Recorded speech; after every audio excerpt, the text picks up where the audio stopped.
네, 지난주부터 새롭게 신설된 코너죠. 금요일마다 준비되는 원준 와처 시간입니다. 네, 일단 미국의 금리 양방이 더욱 중요해지는 시기인데요. 경제 용어와 더불어서 한 주간의 연준 업데이트와 함께 전해드리겠습니다. 함께 해주실 분은 이코노미 21의 양영빈 기자님 모셨습니다. 기자님 어서 오세요. 네, 안녕하세요.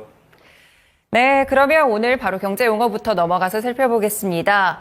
네, 오늘의 경제 용어 바로 국채인데요. 미국 정부의 국채 위주로 좀 살펴보게 되겠죠. 최근에 보니까 이 국채에 대한 발행을 좀 늘리고 있는 그런 모습들이 나오고 있는데 그 매수세가 상당히 줄고 있다. 이런 이야기들이 나오더라고요. 어떻게 보시나요? 네, 지난 2주간 미국 시장에서 이제 굉장히 또 사람들이 주목했던 게 이 국채 시장이었었는데요. 네. 국채 수익률이 2주간에 보시면은 우리 차트를 보시면은 네. 굉장히 많이 올라와 있습니다. 맞아요.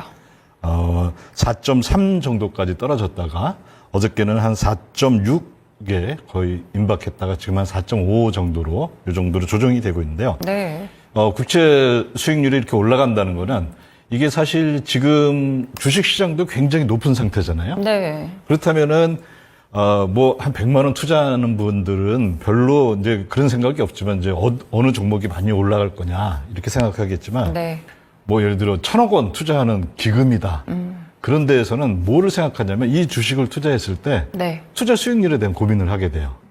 근데 국채 수익률이 올라갔다는 얘기는 국채가 그만큼 이게 매력이 있어진다는 거잖아요. 그쵸. 그러면 돈을 주식에 있던 돈을 빼서 이 국채를 살 수 있게 되고 그럼 이제 시장이 큰 요동을 한번 겪게 되는 네. 그런 일이 있기 때문에 우리 국채 수익률은 특히 이제 많이 좀 잘 봐야 되는 그런 곳이라고 생각을 해봅니다. 네, 국채 수익률에 대해서 어떤 의미를 갖는지부터 먼저 말씀을 함께 들어봤는데요. 근데 최근에 이 국채를 매수하는 주체가 대부분 중국이라든지 일본이 좀 큰 손일 것 같은데 여기에 대한 매수세가 좀 줄어들고 있다라는 이야기들이 있더라고요. 이유가 어떻게 될까요? 그거는 이제 재무부에서 발표하는 TIC라는 데이터가 있어요. 네. 그걸 보고 하는 건데 사실 그 데이터는 이 데이터의 이 뭐라 해야 되나요? 질이 굉장히 떨어져요.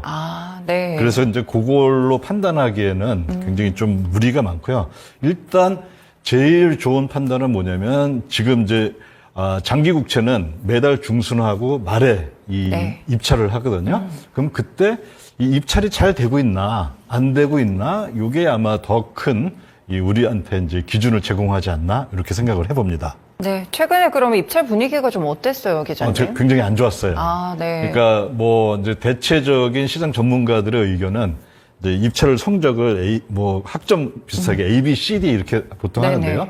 D 정도면 이제 낙제잖아요. 그쵸. 보통 한 C 마이너스 이 정도로 좋네요. 주더라고요. 요즘 네. 거를. 그럼 이제 그 이유를 알아봐야 되는데 가장 쉽게 왜 이렇게 성적이 안 좋았냐. 그 얘기는 수익률이 높았다는 얘기인데요. 그쵸, 그쵸. 네. 또는 국채 가격이 낮았다는 건데 공급이 너무 많았습니다. 공급이 많았군요. 그러면 연준 측에서 지금 국채에 대한 발행 계획을 계속 좀 늘리려고 하는 건가요?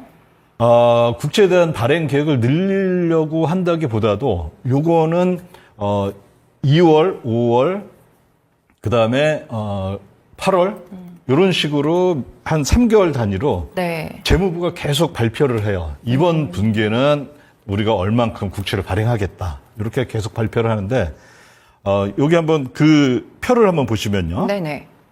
예, 요 다음 표입니다. 이제 재무부가 지난번에 발표할 때는 5월에 이제 발표한 건 뭐였냐면은 2분기죠. 그러니까 네. 4월부터 6월까지 우리가 전부 장기 국채는 5,400억을 발행할 거야 이렇게 발표를 했어요.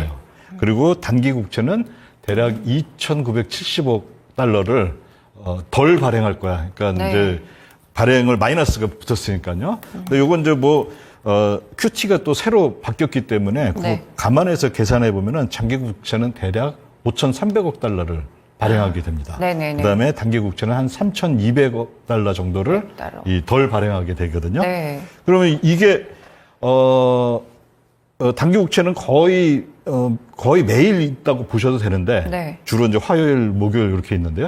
장기 국채는 월에 하면 2번 있어요. 월에 두 그러니까 번이요? 중순에 한 번, 그다음에 말일에 한 번 이렇게 있거든요.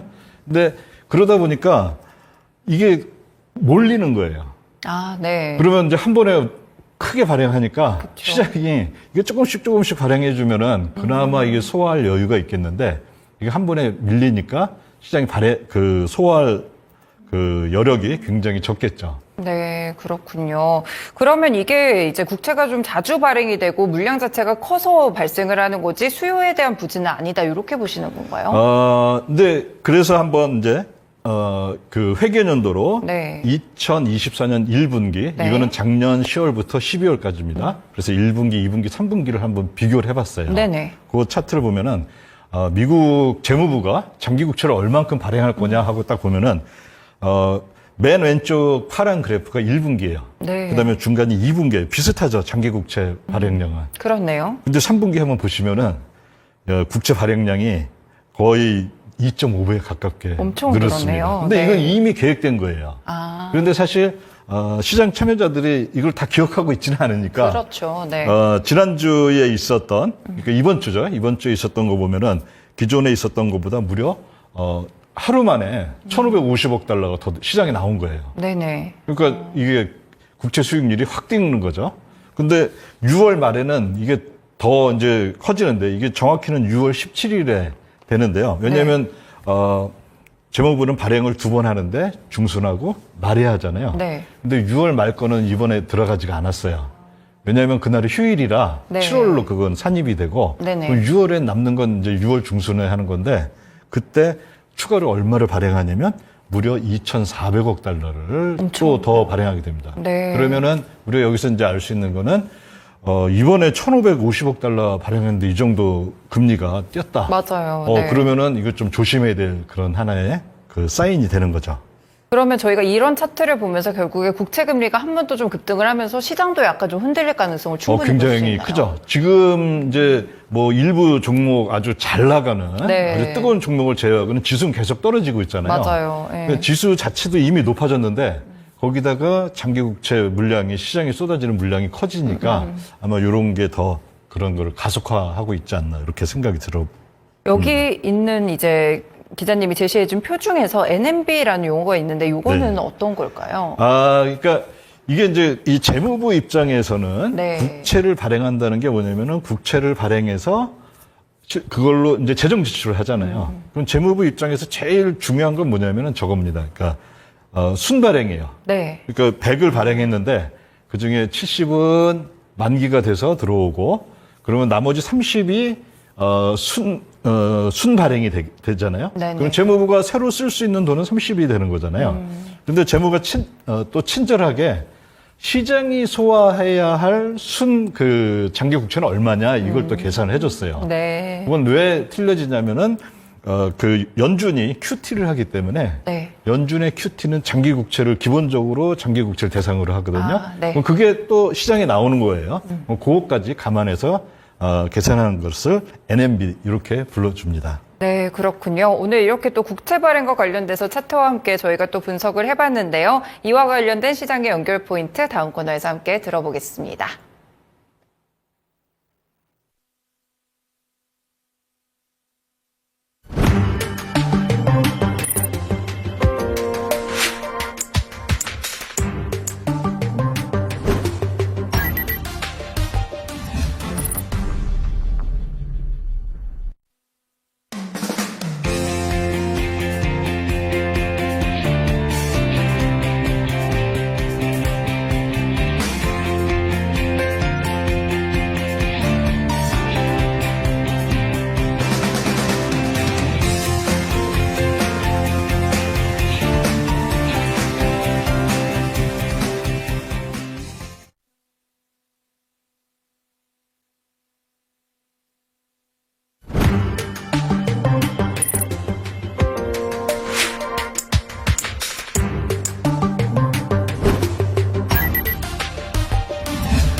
네, 차트봅에서 저희 그러면 본격적으로 주간 이슈들 함께 업데이트 해보도록 하겠습니다. 네, 지난주에 저희가 영래포 잔고 그리고 단기 국채에 대한 관계성을 같이 봤어요. 이제 수익률에 따라서 선택을 하는 부분들이 있기 때문에 이렇게 반대되는 모습의 차트를 좀 그렸었는데 첫 번째로 그럼 추가적으로 또다시 준비하셨던데 알려주실 부분이 있으실까요? 네. 영내포는 보면은 이제 현재 한 400에서 500 사이에서 안정적인 흐름을 보이고 있습니다. 네. 그 수많은 이제 뭐 언론이나 또 전문가들이 어떤 전문가들은 이 영내포 추세를 딱 그려보고 네.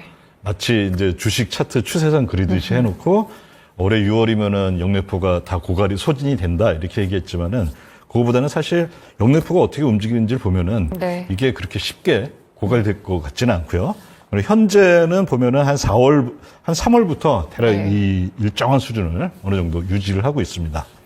그리고 이 그림을 보시면은 중간에 이렇게 영내포가 삐죽 올라오는 것들이 보이죠. 맞아요. 선이 하나씩 올라와 있네요. 요거는 보통 분기말 또는 월말에 이 MMF라든지 뭐 네. 유럽계 은행들이라든지 여기가 이제 어떤 그 자금을 마련하기 위해서 생기는 그런 그냥 분기말 이런 효과고요. 별로 이렇게 크게 중요한 건 아닙니다. 네, 그렇군요. 여기 이쪽에 빨간색으로 표시가 좀 네. 된 부분들이 있는데 이거는 좀 다른 것을 의미하는 예, 똑같은 겁니다. 그러니까 아. 이제 과거에 어땠나 하고 네. 그걸 이렇게 제가 쭉 한번 보여준 건데요. 저게 다 보면은 분기말하고 또 분기말에 특히 심하고 네. 월말에도 또 심하고 이런 게 있는데 이거는 이제 미국 은행하고 네. 미국에 와서 또 영업하는 여러 은행들이 있잖아요. 그쵸. 해외 은행들인데 유럽계 은행하고 이 규제가 달라요. 그래가지고 네. 분기 말에 또는 월말에 윈도우 드레싱을 합니다. 우리 은행 이렇게 괜찮아요 하면서 윈도우 드레싱 하는 효과가 저게 이렇게 나타나는 것 뿐이지 큰 의미는 없다. 이제 어떤 분들 저거 보고 이거 뭐 이상한 일이 벌어지고 있다 그러는데 네네. 큰 의미는 없다 정도로. 여기 이렇게 뾰족하게 나온 부분이 윈도우 드레싱 효과가 네, 좀 나타났다 네. 이렇게 보시는 거군요. 네, 이렇게 일단 영래포 잔고에 대해서 월말, 분기말 효과에 대해서 차트를 함께 좀 살펴봤고요. 다음 차트도 함께 넘어가서 보겠습니다. 네, 연준의 대출, BTFP 재할인 창구라고 또 이야기가 있는데 저희가 BTFP 개념에 대해서 이제 지난 네. 시간에 짚어봤었는데 다시 한번 좀 알려주실 수 있으실까요? 그러니까 이제 은행이 위험해서 네. 돈이 필요한 거예요. 그러니까 이제 어떤 은행이 있었는데 안 좋은 소문이 들어서 그 예금주들이 예금을 빼서 더 좋은 큰 대형 은행에 맡긴다 그러면 그 은행은 이제 예금을 어디서 받아야 되는데 네. 갑자기 단시간 내에 예금 받기는 힘들잖아요. 그러면 최후로 가는 게 연준한테 가서 그 파월 의장한테 내가 우리 뭐 담보로 맡길 게 있는데 요거 잠깐 맡겨주고 저한테 돈 좀 빌려주세요 하는 것이 대출 창구입니다. 네네. 그래서 근데 그게 이제 국내 은행뿐만이 아니라 해외 은행에도 그런 것들을 했었고요. 네네. 그리고 또 작년 3월에 은행 위기가 있을 때 어떤 은행은 실제로 망했잖아요. 그럼 그런 은행들을 다시 살리기 위해서 이제 또 돈을 대출을 해줍니다. 그런 네. 걸 다 한 게 작년 3월에 어느 정도까지 했냐면 4천억 달러까지 빌렸어요. 네네. 전체. 그리고 현재는 대략 한 1,600억 달러까지 이게 줄었습니다. 그거의 대부분은 BTFP인데요. 네. BTFP가 제일 은행들이 빌릴 때 조건이 제일 좋아요, 이게. 그렇군요. 그것 때문에 이게 네. 아직도 남아있는 거고, 이거는 이제 내년 3월이면 완전히 이제 종료될 걸로 보고 있습니다. 지금 그럼 여기 차트에서 보인 색깔별로 다른 부분은 네. 어떤 게 표시가 된 걸까요? 그래, 맨 위에 있는 주황색이 그 외국은행이, 외국 중앙은행이 빌린 거. 네. 그 다음에 빨간색이 재할인 창구에서 빌린 거. 그 다음에 녹색이 지금도 가장 큰 부분을 차지하고 있는 BTFP. 그 다음에 파란색은 실제 이제 그 망한 은행을 살리기 위해서 네. 잠시 대출해줬다가 한 건데 다 갚았죠. 그렇네요. 이 얘기는 네. 뭐냐면은 23년 작년 3월에 있었던 미국의 은행 위기가 이 이제 당시에. 뭐 이제 다 잡힌 거죠, 사실. 그렇군요. 이런 차트를 통해서도 시장의 위기가 어떻게 됐는지도 살펴볼 수 있었네요. 그리고 넘어가서 이번 주에 사실 굉장히 중요한 이슈가 있죠. 또 PC가 발표가 될 텐데 개인 소비자 소비 지출 물가 지수 발표를 좀 앞두고 있는 상황입니다. 여기 좀 차트가 좀 복잡하게 표시가 되어 있는 것 같은데 이 차트는 어떤 차트일까요? 네, 이게 이제 PC는 사실 내일 발표가 되고요. 그쵸, 네. 근데 어제도 또 PC가 발표됐었잖아요. 그건 뭐냐면은 지난번에 발표된 거를 다시 이렇게 수정을 한 거예요. 수정치군요. 예, 수정치인 네. 거고 어제 GDP도 발표됐는데 지난 1분기 GDP를 또 수정한 거 그런 거고요. 네, 근데 이제 오늘 발표될 거는 4월 PC를 발표합니다. 맞아요. 근데 4월 PC를 발표하는데 PC는 두 가지가 있잖아요. 헤드라인이라는 게 있고 맞아요. 코어에서 근원이라는 게 있는데 네. 여기 보면은 그 헤드라인은 주황색이에요. 그 밑에서 두 번째. 네. 그건데 얘는 좀 자주 변하죠. 그렇네요. 이거는 조금씩. 클리블랜드 연준의 인플레이션 나우캐스팅이라는 데에서 예측을 해주는 거거든요. 아, 네. 그런데 이 녹색은 코어입니다. 근원 PC인데 네. 거의 안 변해요. 그러면 녹색이 그 녹색 선에서 빨간색 동그라미를 보면은 조금 변하는 거 있죠. 약간 있네요. 예, 네. 그다음에 또 한 번 또 조금 변하죠. 이게 뭐냐면은 이 클리블랜드 연준의 이 예측하는 거는 네. 지난번 PC가 발표되면 그걸 그냥 써요. 아, 이거 네. 예측이라고 하기에는 좀 조금 그렇죠. 그러네요. 네. 그다음에 지난번 CPI가 발표되면 그걸 대충 이제 계산해서 PC하고 CPI가 거의 비슷하게 움직이니까 거기서 또 한 번 해줘요. 이게 뭐 예측이라고 하기에도 이건 뭐 제가 봤을 때는 거의 이제 클리블랜드 연준이 농담하고 있다. 저는 이렇게 바라보고요. 네. 그다음에 이제 이 주황색 같은 경우에는 요거는 좀 자주 합니다. 네. 그런데 그러면 이게 사실 인플레이션이 여러 가지가 있잖아요. 그쵸. 근데 여기 딱 두 가지만 갖고 해요. 하나는 뭐냐면 가솔린 소매 가격 아, 네. 그거하고 그다음에 브렌트 오일 그 원유 가격 그 두 가지만 갖고 예측을 합니다. 그래서 이게 예측이라고 하기에는 좀 상당히 이 수준이 떨어지는 거 아닌가. 그래서 이거 갖고서 이제 많은 사람들이 걱정도 하고 하는데 네. 별로 그렇게 많이 이제 보기도 하지만은 크게 신경 안 쓰셔도 될 것 같다. 이런 얘기를 드리려고 가져와 봤습니다. 그렇군요. 가지고 하는 예측치 자체가 약간 의구심이 드는 부분들이 몇 가지가 좀 있는 것 같네요. 그래서 이렇게 차트를 한번 살펴본 거고요. 다음으로 보면은 SOFR, 월말 효과라고 제목이 또 달려 있는데요. 이거는 어떤 관련 차트일까요? 연준이 가장 보고 싶어 하고, 그 다음에 자기 이제 금리가 너무 뛰지 않게 하고 싶어 하는 게 사실은 이 소포라고 하는 네네. SOFR 이 금리인데요. 이 금리는 보면은 여기 보면 이렇게 피크가 이렇게 조금 생기죠. 네. 이게 다 월말에 생기는 겁니다. 월말에요. 네. 월말에 윈도우 드레싱 하다 보니까 자금의 과수요가 생기기도 하고, 그러면서 이 자금 수요가 갑자기 늘어나면은 이게 쫙 올라가잖아요. 네. 그 금리가 올라가는 것처럼 이번 월말에도 보면은 금리가 싹 올라오겠죠. 네. 맨 뒤에 보시면요. 근데 이런 것들은 뭐 아직은 이제 시장의 이 금융 환경이 타이트해졌다 이렇게 판단하기에는 좀 그렇고, 보시면 그냥 월말에 생기는 그런 효과다. 이렇게 보시면 될 것 같습니다. 네, 차트가 솟구쳐가지고 무슨 큰 의미가 있지 않을까 이렇게 생각을 했었는데 월말 효과에 불과하다라는 말씀까지 또 함께 주시네요. 그럼 마지막 차트 보겠습니다. 지금 은행국채에서 미실현 손익이 좀 있는데 저는 여기 아래쪽으로 좀 내려온 이 차트가 좀 궁금하네요. 어떤 추이를 보여주는 건가요? 미실현 손익이라는 거는 은행이 국채를 갖고 있는데 아직 그냥 보유하고 있는 거예요. 그쵸, 그런데 네. 금리가 이제 연준이 금리를 쭉 올리니까 국채 가격이 떨어지겠죠. 네. 그러면 그걸 아직 내가 팔지는 않았지만은 만약에 지금 팔면은 손실이 발생하겠죠. 네. 그래서 이제 미실현제 지금은 이제 손실 상태인데요. 요게 보시면 2022년 이후로 급격하게 마이너스로 돌아서 네. 여전히 마이너스 상태예요. 왜냐면 금리가 높으니까요. 그쵸, 네. 그래서 요게 아직은 이제 완벽하게 개선되고 있지는 않고 있고요. 이거는 결국에 연준이 금리를 내려야지 그쵸. 해결될 부분인데, 이걸 아직도 이렇게 갖고 있다라는 얘기는 뭐냐면은, 은행이 아직은 여유는 있는 것 같아요. 왜냐하면 이런 국채는 결국에 만기까지 가져가면은 수익은 나거든요. 네, 네. 그런데 그 과정에서 문제가 생겼어요. 예를 들어. 그러면 은행이 자기 자산을 팔아가지고, 저걸 해야 되잖아요. 이제, 돈을 갚든지 해야 되는데, 네. 2023년 3월에 있었던 은행 위기에서 그걸 다시 한번 돌아보면은, 갖고 있는 주식, 이런 국채나 이런 거 팔지는 않았고요. 네. 연준에서 많이 빌렸어요, 사실. 빌렸군요. 네. 그래서, 아직, 좋지는 않은데, 아주 그렇게 걱정할 수준은 아니다. 그런 얘기를 하고 싶습니다. 그러니까 오히려 손실이 좀 유지되고 있다는 점에서는 아직 좀 은행에서는 여유가 있다. 아직 크게 걱정할 수준은 아니다. 이렇게 보시는 거죠. 네. 네, 알겠습니다. 오늘 이렇게 또 여러 가지 차트를 통해서 이 관련된 업데이트 소식들 함께 또 전해드렸습니다. 함께 해주신 분은 이코노미 21의 양영빈 기자님이었습니다. 말씀 고맙습니다. 네, 감사합니다. 네, 지금까지 연준화차 시간이었습니다.